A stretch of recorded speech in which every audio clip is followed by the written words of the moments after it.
দল এরকম একটা হিস্ট্রিক উইন করেছে অস্ট্রেলিয়ার সাথে, আপনি সেটার পার্ট ছিলেন বা মাঠে থেকে দেখেছেন, ওই ফিলিংসটা কিরকম ছিল? দলকে কিরকম দেখেছেন, ক্রিকেটারদের কিরকম দেখেছেন ওরকম জায়গায়?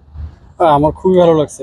আলহামদুলিল্লাহ এরকম একটা মানে জয়ের পার্ট হয়ে মানে হয়ে থাকতে পারে মাঠের ভিতরে, ছবির ভিতরে তো অন্তত আসছে স্কোয়াড আমার দেখতেছে, খুবই ভালো লাগছে।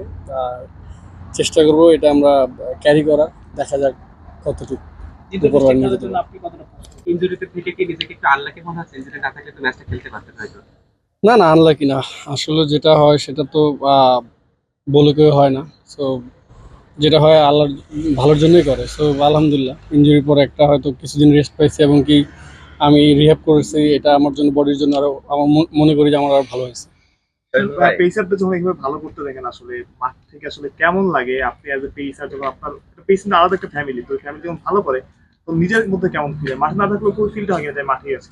অবশ্যই পেসাররা যখন ভালো করে অবশ্যই ভালো লাগে, বাট শুধু পেসার না, টিম বাংলাদেশ যখন ভালো করে ব্যাটিং ফিল্ডিং বোলিং তিনটা পার্টি, তখন আরো বেশি ভালো লাগে। কারণ আমরা তো যখন ইউনিট ভাবে পারফর্ম করি তখনই কিন্তু আমরা সুন্দরভাবে জয় ছিনিয়ে আনতে পারি। সো তখন খুব ভালো লাগে। শুধু আরেকটা প্রশ্ন, আসলে আপনাদের একটা হোয়াটসঅ্যাপ গ্রুপ ছিল অ্যালান ডোনাল্ডকে নিয়ে, ডোনাল্ড তো আপনার সাথে ছিলেন, আসলে এত ভালো পারফরমেন্স পরে গ্রুপে কোনো মেসেজ দিয়েছিলেন বা অভিনন্দন জানিয়েছিলেন আপনারা?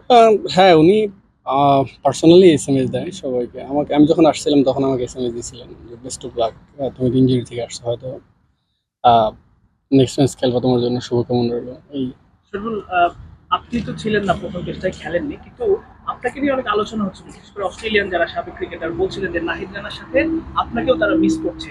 তো আপনি আসলে কতটুকু মিস করেছেন পুরো দলকে, যখন আসলে যতক্ষণ পর্যন্ত আপনি দলের সাথে যোগ দেননি?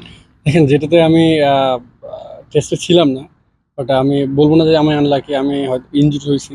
বাট যারা খেলছে তাদের জন্য আমি সবসময় দোয়া করছি যে তারা যাতে বেস্ট পারফর্মটা করতে পারে এবং কি আমরা যাতে উইন হতে পারি।